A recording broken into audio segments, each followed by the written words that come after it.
नमस्कार मंडळी, स्वागत आहे तुमचं आजच्या नवीन व्हिडिओमध्ये। आज मी तुम्हाला IPO बद्दल माहिती सांगणार आहे। IPO म्हणजे काय?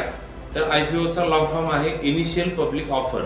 म्हणजे ज्यावेळेस एखाद्या खाजगी कंपनीला आपले शेअर खुल्या बाजारात लोकांच्या करिता विक्रीसाठी उपलब्ध करावायचे असतात, त्यावेळेस जी ऑफर घेऊन कंपनी येते ती ऑफर म्हणजेच IPO ला मंजुरी सेबी देते। सेबी म्हणजे security exchange board of India.